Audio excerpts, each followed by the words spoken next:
नमेश और विनोद दोनों ही बहुत अच्छे मित्र थे। गांव में उनकी मित्रता को देखकर सभी खुश हो जाते थे।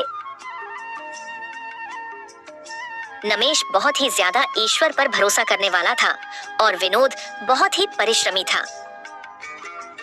उन दोनों ने मिलकर 1 बीघा जमीन खरीद ली। उनका उद्देश्य था खेती करके अमीर होना।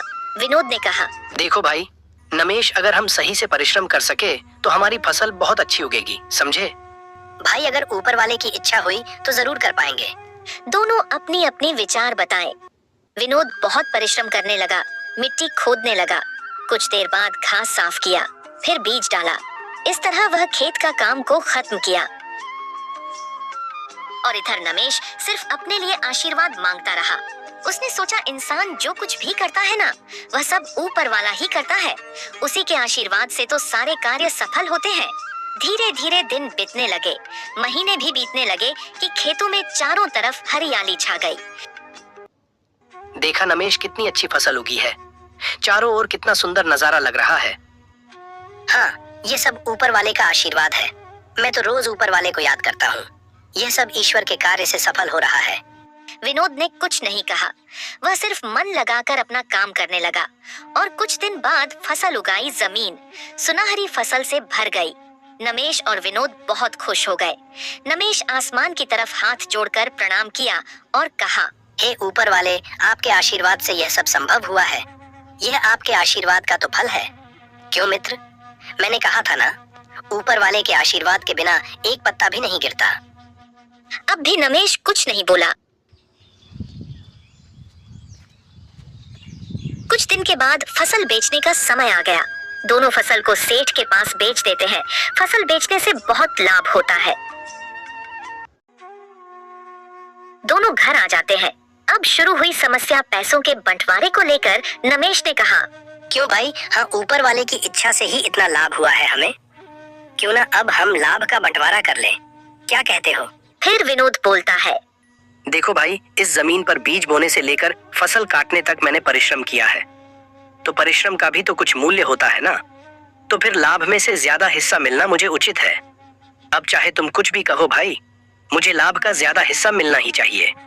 ओह, पर हमने जो ऊपर वाली से आशीर्वाद मांगा था, उनके आशीर्वाद के बिना यह फसल होती क्या?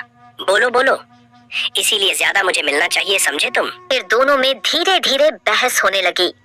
हम दोनों ऐसे ही बहस करते रहेंगे तो कुछ नहीं होने वाला। एक काम करते हैं, गांव के मुखिया के पास चलते हैं।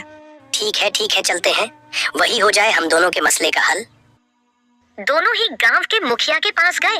मुखिया जी को दोनों ने बारी बारी से अपनी बात बताई। मुखिया जी ने सब कुछ सुनकर कहा, मैं तुम दोनों को एक काम दूंगा। तुम दोनों में से जो इस कठिन कार्य को कर लेगा, वही लाभ का ज्यादा हिस्सा पाएगा। बोलो क्या कहते हो? क्या तुम्हें मेरा यह न्याय मंजूर है? इसीलिए तो हम आपके पास आए हैं मुखिया जी। आप गांव के मुखिया हैं, जो भी न्याय देंगे हमें मंजूर है। फिर मुखिया जी ने उन दोनों को 2 बोरियां चावल देकर कहा, इन बोरी में कंकर मिलाया हुआ चावल है। कल सुबह तक चावल अलग और कंकर अलग करके लाना होगा। मैं तुम दोनों का काम देखकर विचार करूंगा, ठीक है?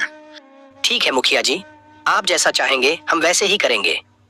ठीक है, अब हम चलते हैं। नमेश और विनोद दोनों बोरियां उठाकर ले जाते हैं। नमेश बोरी को मंदिर में रख देता है और वहां मन ही मन सोचता है, हे ऊपर वाले, आपका आशीर्वाद रहा तो जरूर सब संभव होगा। मैं यहाँ काम आप पर सौंप देता हूँ भगवान। आपकी कृपा मुझ पर बनाए रखना भगवान जी। पर विनोद रात को दिया जलाकर चावल और कंकर अलग करने लगता है। इधर रमेश ऊपर वाले के लिए बोरी रखकर सो जाता है।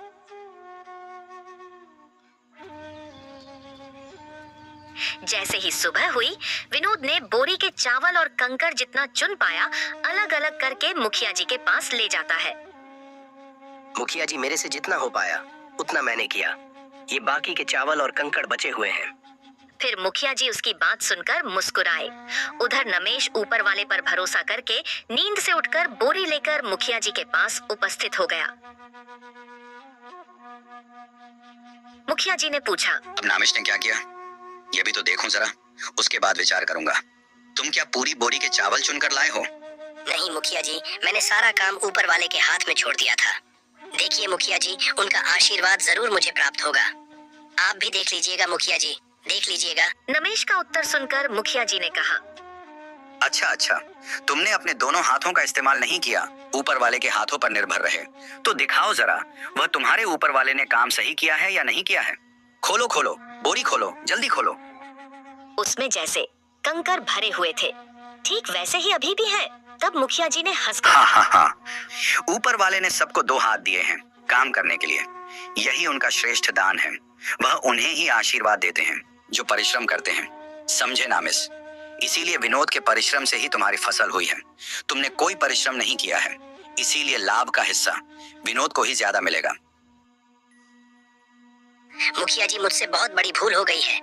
अब मैं समझ गया हूँ कि ऊपर वाले ने हमें काम करने के लिए 2 हाथ दिए हैं, जिसका इस्तेमाल हमें करना है।